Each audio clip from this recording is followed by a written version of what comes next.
Hey, good morning, everyone, and welcome to Euronurse. I'm your host, Vic Sinise. Glad to see everybody come and join us. If you're joining us live, great. Glad to have you on the show. Be sure to use the comment box to ask us any questions that you might have during the show. And if you're watching us on YouTube, hit that subscribe button and that like button. It helps our algorithms to find us. If this is your first time joining us, be sure to check out our website at euronurse.com to learn more about the show. Best place to go to learn all of our features. Also, the best place to go to watch all of our past episodes. They are available, 81 of them right now. And want to listen to us in your car? Why not? I do. Go to our Euronurse Plus area, and you can pick your favorite podcasting system and sign up for it to be delivered. It's produced every week, every time the show ends. I put a new podcast available shortly after the show. And if you're not getting our mail, our email e-news, why not? Go ahead and sign up. It's real easy on our website. Use that MailChimp link there. So MailChimp is the system I use because it doesn't show your email to anyone else. So you don't have to worry about your email getting taken and getting all sorts of spam and crazy stuff in the mail. But you'll get great information about the show, which is important. And this week we got a great show. Our own Andrea Strong is going to be joining us to talk about tips and tricks for patients undergoing patients we're taking care of that have had prostate surgeries. So that's going to be a great show. We're anxious to get them get her on. So let's go ahead and bring our experts in right now. And hey, welcome. Good morning. I act surprised because I know what I'm doing, but every now and then you're like, it actually works. So a lot of buttons I got to push here sometimes, but welcome to the show. Again, as I mentioned earlier, I am the host of the show, Vic Sinise. I've been involved in urology for the past 40 years. And again, now is my way to give back to the audience by producing this weekly show for free, as John likes to point out, because that's the best price in the world. So we're glad to be able to do it. And I'm glad to have such support by the audience.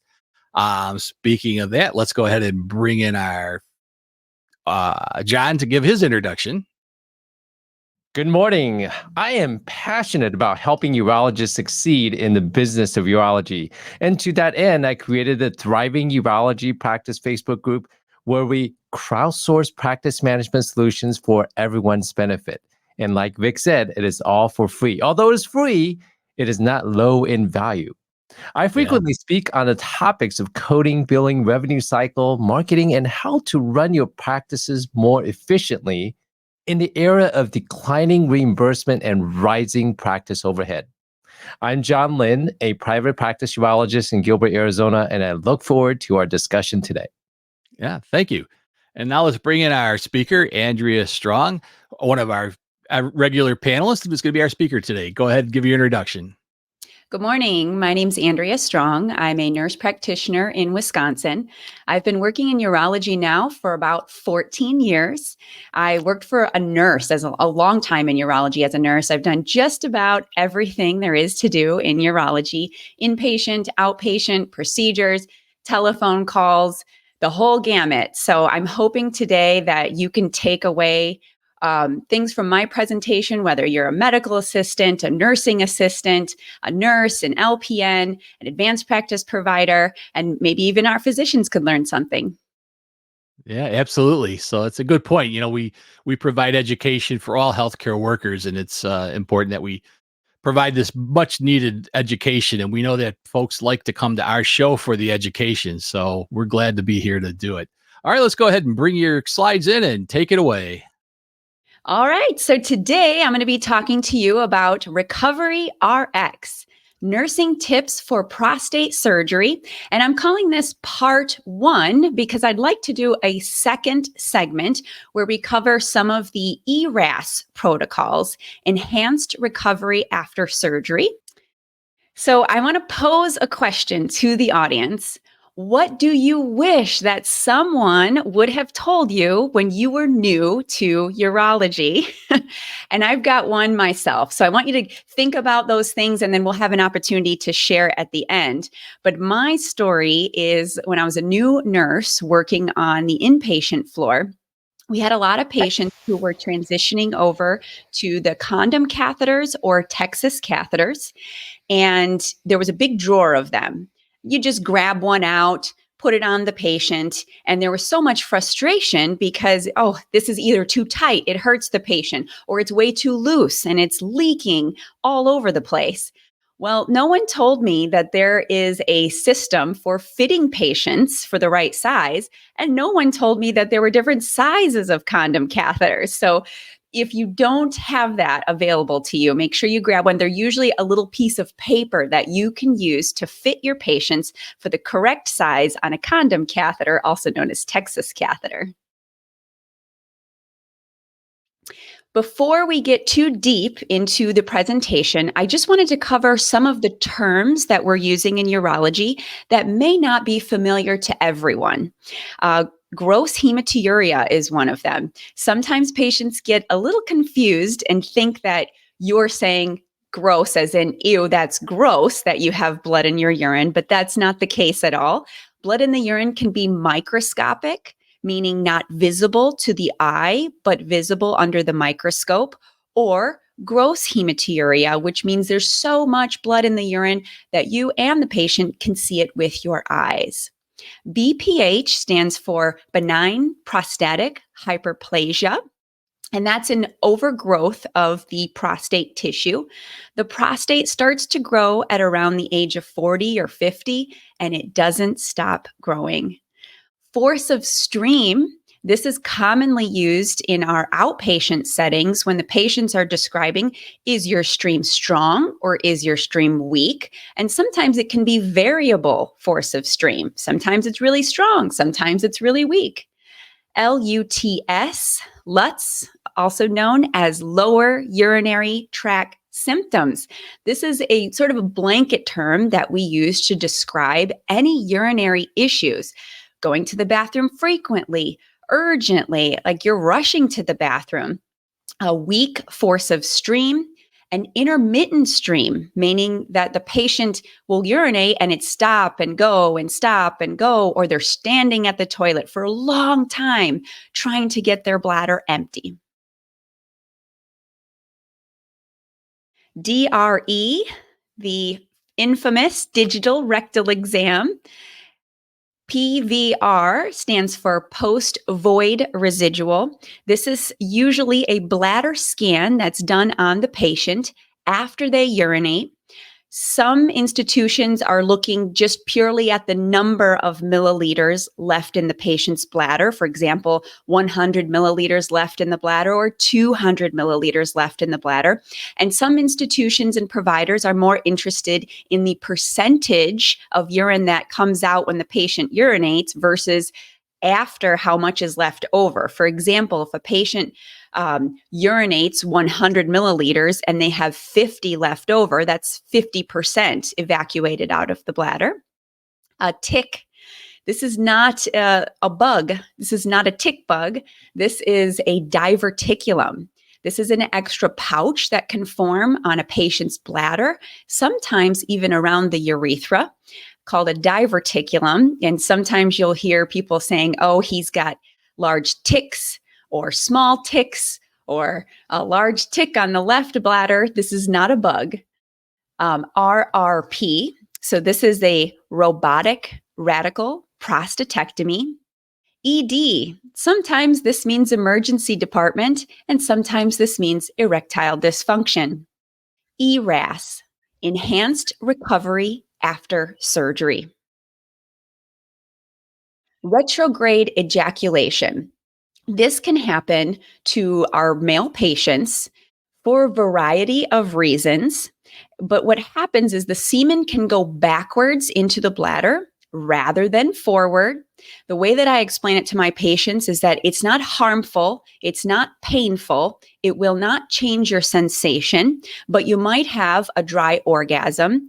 If you don't prepare your patients for the possibility of this, you may get a frantic phone call. I've even seen patients go into the emergency room because of this. But the next time the patient urinates, it may be a little cloudy. This is just urine mixed with semen. This is a problem if the patient is trying to conceive a child. There are many urologic causes. Prostate surgery is absolutely one of them. Alpha blockers, like a Flomax, can also cause retrograde ejaculation. Some decongestants can cause this problem, antihistamines, and even imipramine, which is a medication that's often used for depression, but we sometimes use it in the urology setting as well. All right, again, we're talking about the basics here to provide a good foundation, but what the heck does the prostate do? It really helps nourish the sperm. So it releases a little bit of fluid that helps with fertility. The prostate muscles can also help push the semen forward. It's about 25 grams, which is the size of a walnut, and it has 5 different lobes: anterior, meaning the front lobe; posterior, meaning the back lobe in the patient's back area of the body; lateral lobes, one on the left, one on the right, and perhaps a median lobe that might be obstructing the flow of urine. Prostate can also play a role in continence as well. The different prostate zones are pictured here on the screen, and I want to draw attention to the transitional zone. This is the area of the prostate that the urethra travels through. So if this area becomes enlarged, it can absolutely cause difficulty urinating. Off the back of the prostate here, you can see the seminal vesicles. They look like 2 little bunny ears behind the patient's bladder, and they also release some fluid to aid with fertility. Who needs prostate surgery? If the prostate is obstructing the flow of urine, it can actually cause the bladder to become really full of urine. If the bladder gets too full of urine and it can't get out the normal way, guess where it's going to go? Backwards up into the kidneys. And this is when you can see hydronephrosis for patients. When that urine's not flowing correctly and the kidneys get swollen with urine, it can cause kidney damage. And in some cases, it can be so severe that the kidneys no longer work and the patient may need dialysis or even a kidney transplant. So if your patient is in this category, you need to consider doing prostate surgery for them. Refractory urinary retention due to an enlarged prostate. So let's say the patient can't urinate. You start them on an alpha blocker like a Flomax. That still doesn't work. The patient's certainly a candidate for prostate surgery. And some may say 1 episode of urinary retention means the patient is a candidate for prostate surgery. Recurrent urinary tract infections. When there is an enlarged prostate that's blocking the flow of urine, the patient may have incomplete emptying of the bladder. So they're able to urinate, but they can hold on to some urine in the bladder, maybe 100, 200, 300 plus milliliters left in the bladder every time. And when the urine doesn't empty all the way, they can start to form stones in the bladder. So this is definitely an indication to have a prostate surgery. Or that gross hematuria. So patients may see blood in the urine. The prostate is a vascular gland. It has a lot of blood vessels and it can bleed easily. Sometimes patients will just have an enlarged blood vessel in the prostate, like a varices that's just oozing blood. That patient's also a candidate. Lower urinary tract symptoms that are refractory to medications. So let's say you may have tried an alpha blocker, you tried a 5-alpha reductase inhibitor, maybe a daily Cialis, maybe an overactive bladder medication, and either it's not working well enough to control the patient's symptoms, or the patient says, you know what, I don't want to be on these medicines for the rest of my life. That's also a candidate for prostate surgery. And there's episode 66 on UroNurse that will cover defending the detrusor, because the bladder muscle, and it is a muscle called the detrusor muscle, if that muscle works too hard for too long, it will stop working. So that's something that's really important for our patients' health and safety. So more information on UroNurse episode 66. And of course, if you have prostate cancer, you may need surgery for that as well.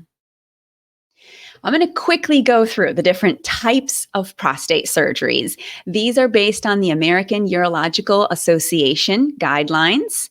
So the transurethral resection of the prostate, this is the gold standard known as a TURP.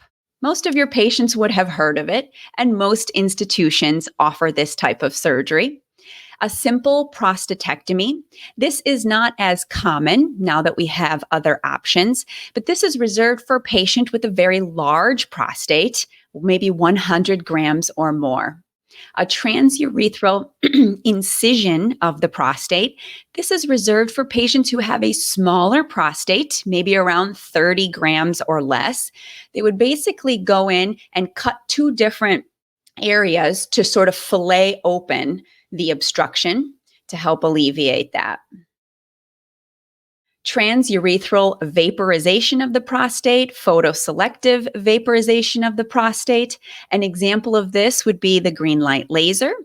Prostatic urethral lift. An example of this is the UroLift. This is for patients with a prostate around 30 to 80 grams, and you want to make sure that they don't have an obstructive median lobe. There's more information on this on episode 5 of UroNurse. Water vapor thermal therapy for prostates around 30 to 80 grams. There's a lot more information on this, episode 5, UroNurse. An example of this is Resume. Laser enucleation, also known as a HOLIP or THULIP, holmium laser enucleation of the prostate, or thulium laser enucleation of the prostate. In theory, it's the same surgery, but they use a little bit of a different technology. So it sort of interacts with the tissue a little bit differently. This is a prostate size independent treatment. So you can use this surgery for a patient who has a very large prostate or a smaller prostate. All the information and details on this surgery you can find on episode 37, UroNurse. Robotic water jet treatment, also known as aquablation. Prostates with a volume between 30 to 80 grams. All the information on this on episode 51 on UroNurse. Prostate artery embolization. This is technically not a urology procedure. This is an interventional radiology, also known as IR procedure. They make a small puncture in the patient's groin and thread up a little catheter into the arteries that serve the prostate, inject a little bit of solution that will actually plug up the artery serving the prostate. If it can't have blood flow, the tissue will start to die. The body will absorb that dead tissue and eventually scar down. That can alleviate the obstruction. It does take a long time to do that process, up to 6 months. Temporary implanted prostatic devices. An example of this is iTind. More information can be found on episode 61 on UroNurse. A radical prostatectomy is generally used for patients who have prostate cancer. They would be removing the prostate and the seminal vesicles and part of the ejaculatory system. It may cause incontinence or erectile dysfunction for patients, among other complications. So I want to quickly run through possible complications. I'm not going to cover every specific type of surgery, but we're going to have just a blanket conversation about the possible complications that can happen after any type of prostate surgery. Venous thromboembolism. This is the dreaded blood clot. And there are some patients who are at a higher risk for blood clots. This is not an exhaustive list of every single risk factor, but I brought up some of the ones that we kind of forget about. And that is abnormal lung function, like COPD, a BMI greater than 24. If the patient's ever had a blood clot before, they're at an increased risk. lack of mobility, especially your spinal cord injury patients, if you're on oral contraceptive or hormone replacement, history of inflammatory bowel disease, pregnancy or postpartum, bone fracture, advanced age, a recent stroke or heart attack, or if the patient currently has cancer or has ever had cancer in the past, that will put them at a higher risk of getting a blood clot. How do we prevent blood clots? We could instruct the patient to do some exercises.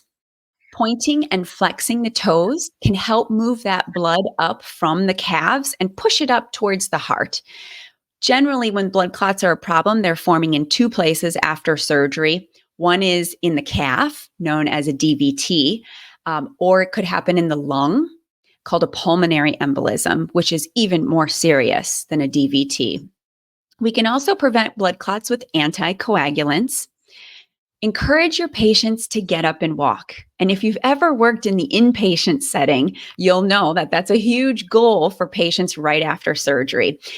They'll often use the whiteboard to put on the goals, the number of times that the patient has to walk laps around the unit.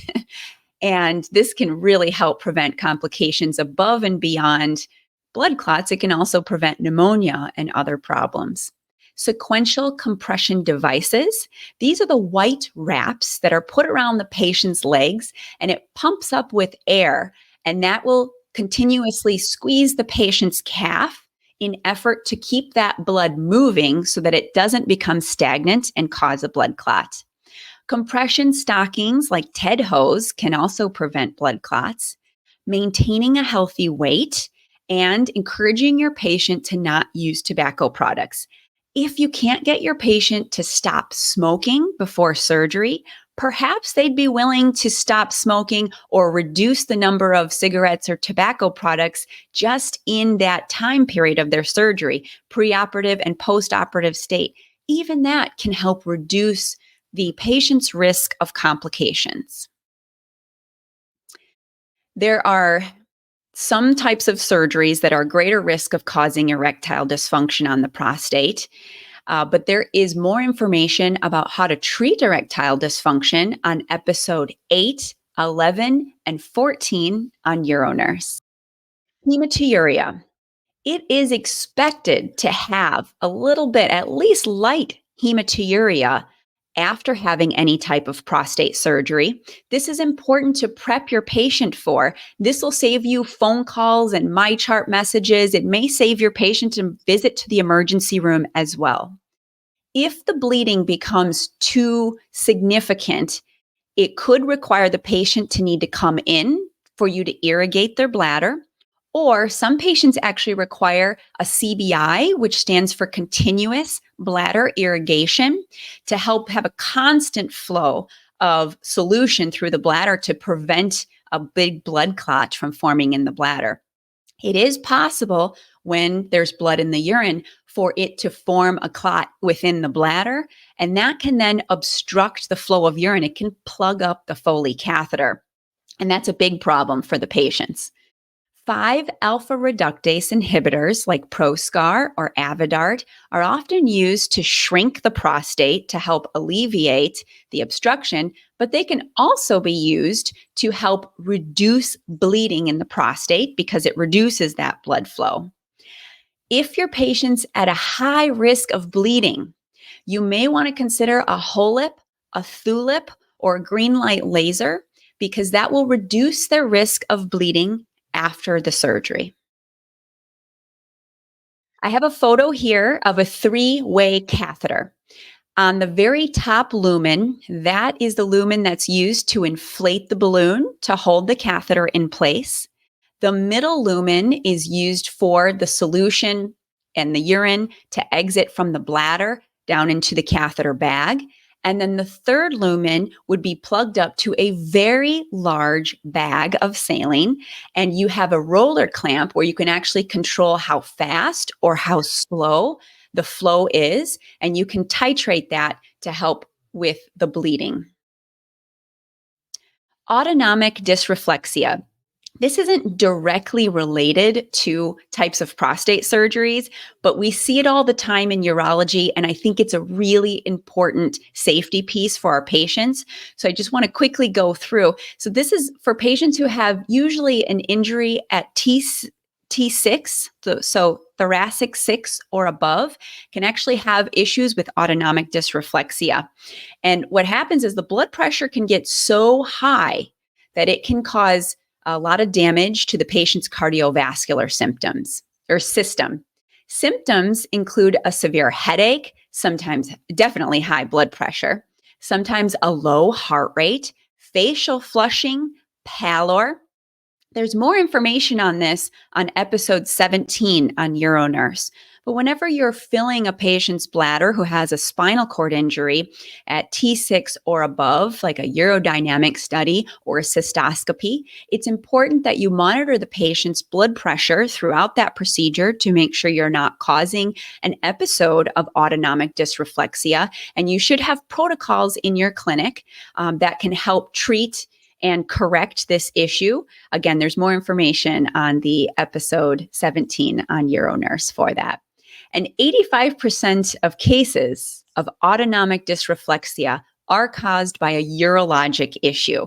Their catheter's clogged, their bladder's too full, or they may have a urinary tract infection. After prostate surgery, many patients will be sent home with a catheter that's temporary, but it can cause some discomfort to the patient. The bladder is a muscle and it's very smart. It knows that there's a catheter in there and it doesn't want it there. So the bladder will respond by spasming in effort to expel and push out the catheter. This can be very painful for patients and cause a lot of discomfort. So we want to first inform the patient that the catheter does need to be below the level of their bladder. I can't tell you how many times patients come in with a catheter bag that's hanging up in the air or way above their waist. That catheter is not going to drain well, and that can contribute to bladder spasms. There are some medications that can help alleviate bladder spasms. Usually the class of anticholinergics are used because they work quickly and they work well. An example of these is oxybutynin, Sanctura, trospium, Toviaz. These are not medications that I personally like to keep patients on for a long time because they do have some side effects. Dry eyes, dry mouth, constipation, sometimes memory issues. These medications are on the Beers list for our older patients. So use with caution. If your patient already has cognitive problems, you may want to consider an alternative therapy to help with bladder spasms. And if they need something long-term, you would also consider a beta-3 agonist, like a Myrbetriq or a Gemtesa, that has a safer side effect profile. You may need to bring the patient in to irrigate the catheter if it's clogged. And if the catheter gets clogged and needs replacing right after a prostate surgery, make sure to start a conversation with the surgeon because sometimes they may want to replace that catheter under a cystoscopy guidance to make sure that the catheter is going into the right place. Urethral strictures. This is scar tissue that can form along the route of the urine exiting the body. And it's defined as a narrowing of the urethra. You can also have a bladder neck contracture. So this would be an area of tightening right at the base of the bladder as the urine starts to exit the body. There are some risk factors that can increase the patient's risk of having this postoperative complication, and that is any history of infection or any history of trauma, like a sexually transmitted infection, maybe a straddle injury, a history of urinary tract infections. But truthfully, some patients form urethral strictures and we can't find the identifiable cause. But whenever it's been instrumented, that does increase risk of strictures. We could talk for hours about the management of urethral strictures, but I'm just going to quickly cover the different categories of treatment. One is a dilation, just stretching out that scar tissue. This can be done with a balloon. Sometimes these balloons have medications on them to help prevent recurrence.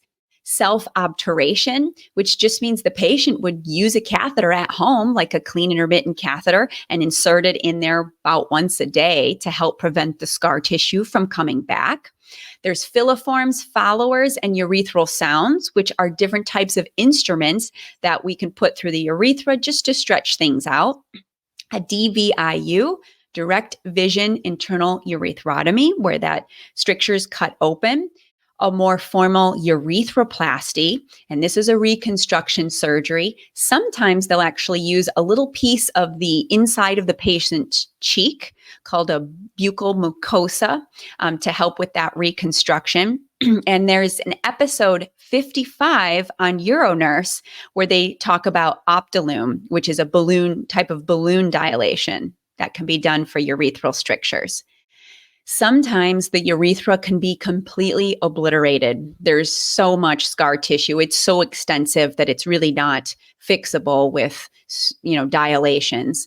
And then your options are a suprapubic catheter. They can also do a perineal urethrostomy done by a reconstruction surgeon where they reroute the urethra so that it comes out through the perineum. Patients would then sit to urinate. Remember that if the patient has a perineal urethrostomy, the urethra still goes through the prostate. So you can still have obstructive issues for those patients. TUR syndrome. This is not as common at this point because we have newer technologies, but you might find this on some of your test questions. During a prostate surgery, they're using lots of irrigation to irrigate out the chips of prostate and to prevent bleeding. And sometimes that solution can enter the patient's bloodstream and cause their salt levels to go very low in the bloodstream, also known as hyponatremia. That's very dangerous. It can cause seizures, coma, and even death. There are some patients that are at a greater risk of getting TUR syndrome if their kidneys aren't working well, if they already have low sodium, if the surgery ends up taking a long time, if there's any bladder perforation. So if there's a hole poked into the bladder during the procedure, that's a great place for the solution to enter the patient's bloodstream, or if they have excessive bleeding.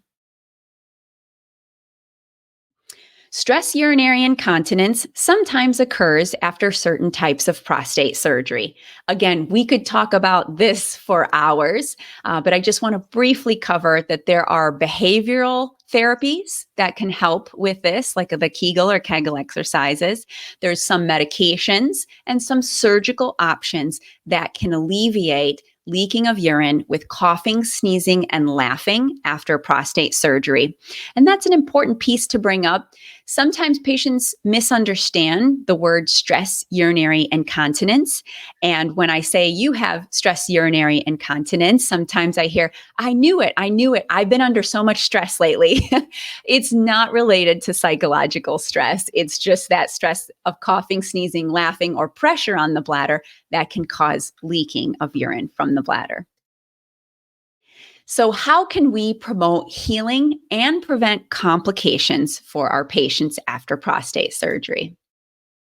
Address constipation. This can cause ER visits, hospitalizations, and if they're really constipated, patients stop eating. That poor nutrition can slow their healing as well. Constipation in severe cases, especially if you've got a lot of hard stool stuck at the end of the rectum, it can actually pinch off the urethra and cause urinary retention. Progression of diet. If you're working on an inpatient floor, don't let your patient come right out of surgery and eat a large pizza because that's not going to work through their bowels very well. The bowels have a mechanism to move the stool forward. It's called peristalsis, and it's a wave-like movement to keep the stool moving. And that usually is impaired after the anesthesia and after surgery for a while. So you need to take it slow on what you're eating and drinking. So they usually start off with some clear liquids and then slowly progress from there. How do we prevent constipation? Make sure the patient's staying hydrated, they're eating a healthy diet, and use the stool softeners that are prescribed. I find that patients either overuse or underuse the stool softeners that are provided to them, but make sure patients know that you don't need to be afraid of those stool softeners, especially if you need pain medication after surgery. It may be necessary to prevent this complication. An ileus is possible. After an abdominal surgery, after anesthesia, that peristalsis movement may stop for a while. And if it doesn't resume, it can result in an ileus. These patients will have no bowel movement.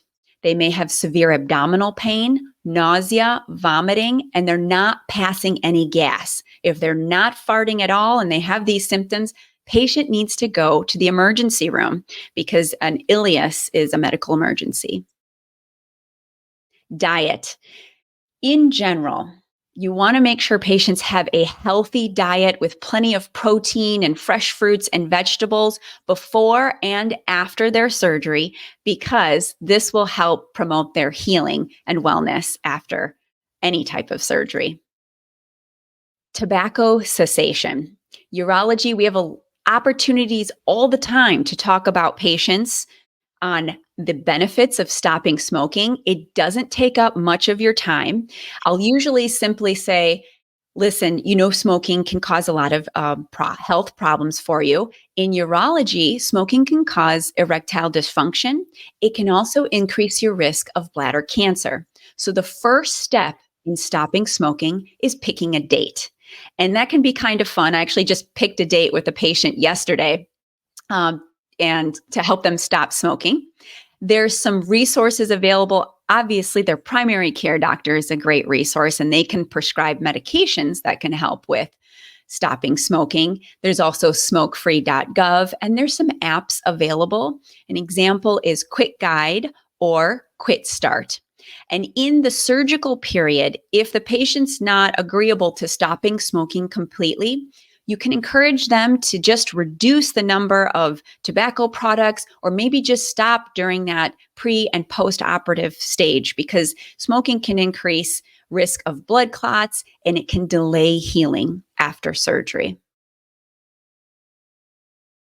So I just want to share with you a few clinical pearls that I've learned over the years.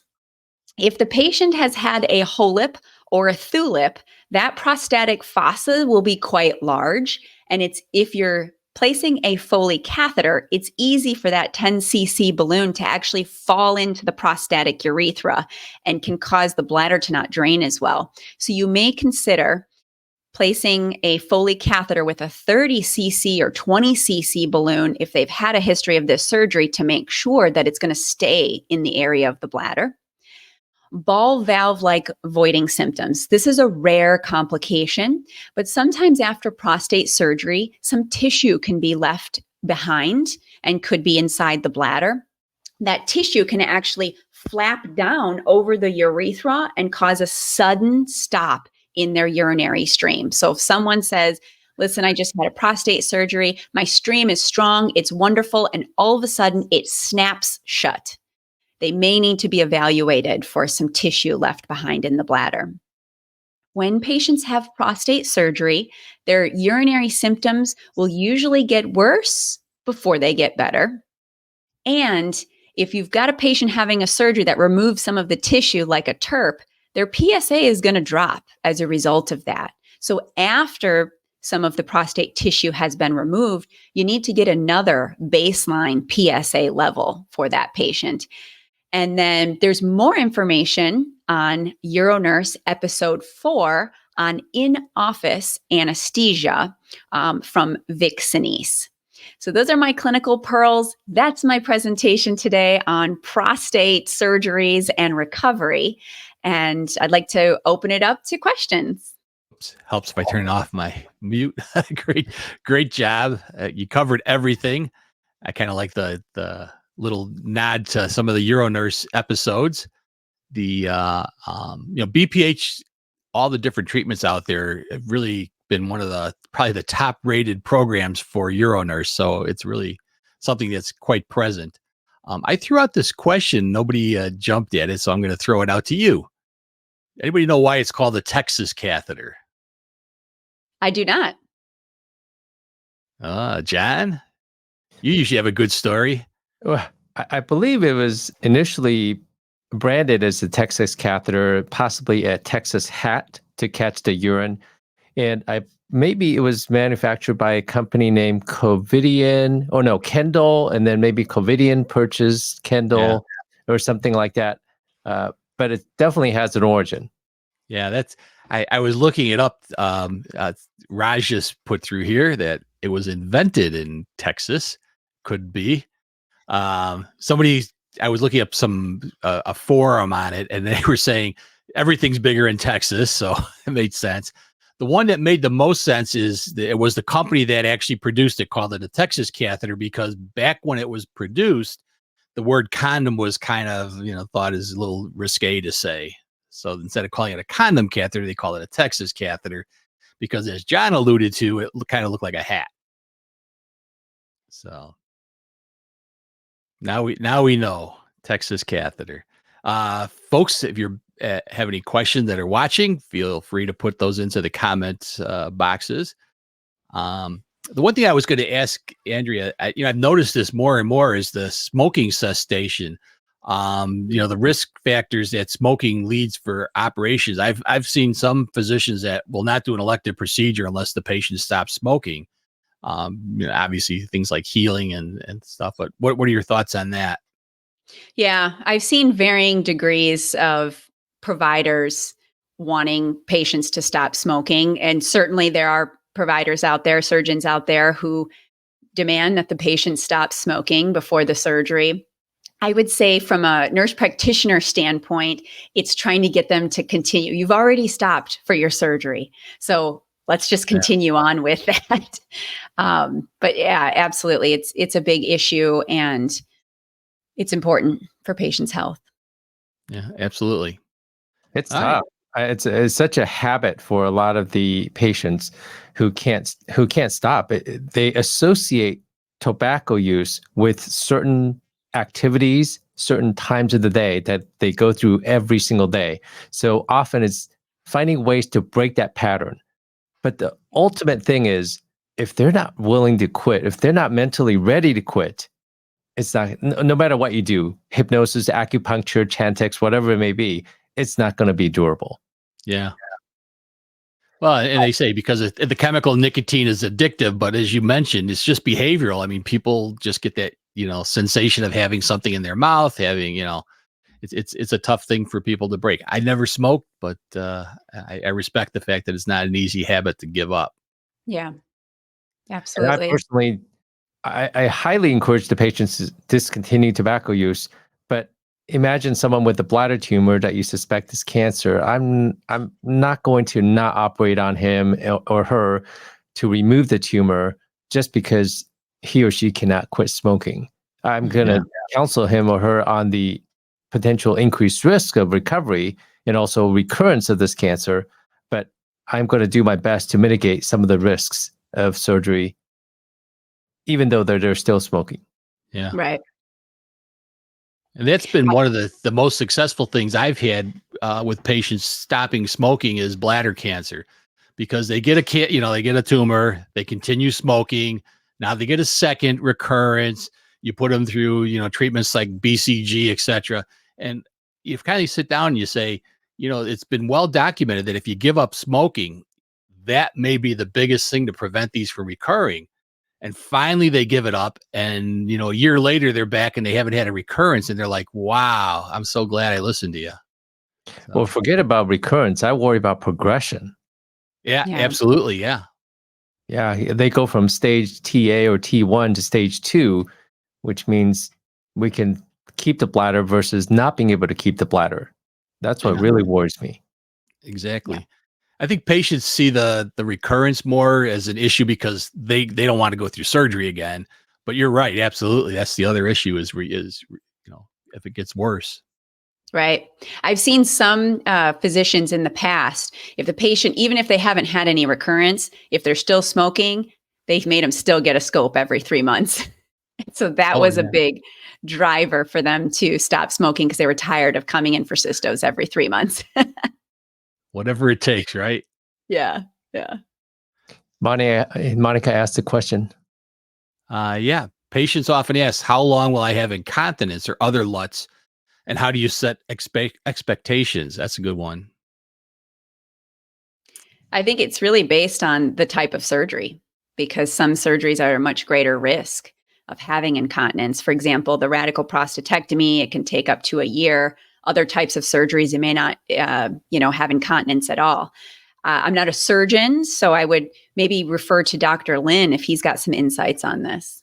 No, I agree with you. Sometimes the incontinence or unaware incontinence or just complete lack of control with radical prostatectomy may take a long time to recover, or sometimes it doesn't recover. It may be permanent.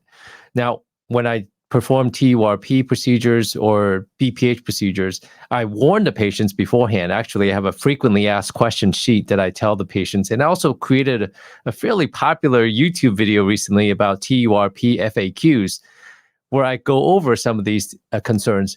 And I tell the patients beforehand that their urge incontinence, meaning after surgery, when they have an inkling that they have to go, they may have a strong urge where they don't have enough time to get to the bathroom. And that's usually temporary. Some patients may not have it, and some people will have it just for a week or two, and some people, it may be a little bit longer. I remember operating on a Korean gentleman, and I was really disappointed in myself because his urge incontinence lasted for a long time. I thought, oh, dang it, did I make him incontinent? And at 6 months, his urge incontinence went away. So it varies by individual. Yeah. I think that's one of the points that people don't understand is that, when you go in and have even these minimally invasive surgeries, when you start monkeying around in there, you irritate the lining and you irritate the prostate. And just like, I think it was Dr. Quang that had said, it gets to be like think of it like an adolescence. They're pretty, rowdy when they're going through adolescence. And that's how the bladder is. It gets pretty rowdy. Right. And after like a whole lip, for example, that tissue in there is just raw, open tissue. You got urine touching that area. So they'll often have a lot of burning with urination right at the end of their urinary stream that can take a while to improve. Yeah. And Monica said, nice pearl, John. So thanks for that little tidbit. You're very welcome. One of the other things that you mentioned was hematuria. And Yeah. I think that, I've had to deal with that being around when TURPs were the most popular, or probably almost the only operation at the time when I first started. That was always a big issue is patients would be coming in, their catheter was blocked. And do you have any pearls on what to do to, kind of stop that bleeding when somebody comes in for, block Foley because of blood? Any thoughts? Right. Well, they need to stay hydrated. Sometimes they're just really dehydrated, and that can cause concentrated urine, concentrated blood there. And then check on their activity level. We tell patients to take it easy after surgery, but sometimes they come in with a lot of gross hematuria. Oh, yeah, I don't know, gardening. I was doing all this stuff. And usually their partner will tell on them in the clinic, oh no, he was out mowing the lawn. He was out doing this and that. So reiterating, how to take it easy at home to prevent that bleeding from happening. Good point. John, any pearls from you? Yeah, I even tell that, well, first of all, the surgeon needs to do his or her part in making sure that the field is completely dry at the end of the procedure, like a TURP procedure. Typically, that's where you get bleeding, is any sort of a transurethral type of surgery. I've gotten to the point now when I do TURPs, I tell the patients that you get to go home the same day, number one. Number two, I tell the patients sometimes you may end up with no catheter at the end of the procedure. Or if you need a catheter, it's usually less than 24 hours. Don't listen to what the internet tells you. That's the way I do it. And the way I'm able to do that is by making sure that field is completely dry. I turn the irrigation fluid off and then observe the prostatic fossa where I just operated on. And I make sure that there's absolutely no bleeding. Now, it takes a little bit of work on the front end, but then the patient gets to go home the same day and often without a catheter. So the surgeon needs to do his or her part. And then afterwards, I agree with Andrea that you have to take it easy. No riding lawnmower, no riding a bicycle, no sexual activity or stimulation. I tell the patients, I don't even want you to strain when you go poop. Yeah. And hydration is very important. Just flushing the bladder, clear of any small clots and bleeding. Now, one thing I found, and feel free to correct me if I'm wrong, but what I would find as when people were, I was worked on the hospital, I'd be called in because of a blocked Foley, come in and tell them to irrigate it. What they would do is they'd irrigate a couple times and that was it. And the next thing you know, it's blocked up again. So And I this found is a the big pet trick peeve. is you've got to irrigate that thing till you pretty much get it back to clear. And Yeah. that may be liters of fluid that you have to manually suck clots out with to get it clear. If you get the clots out, a lot of times the bleeding will stop. So this is a big pet peeve of mine in the rare instances where I'm called regarding one of my post-op TURP patients to the ER. Mhm. When they say irrigation, that's what they do. They just run fluid in to the bladder and run CBI. I tell the nurses that you have to manually irrigate until clot free, meaning using a big Toomey syringe. Well, first of all, you want to make sure the catheter is of the appropriate diameter, so at least a 22 French, and ideally you want to have the terminal eyelet to be large, so any small clots can be irrigated out of the catheter.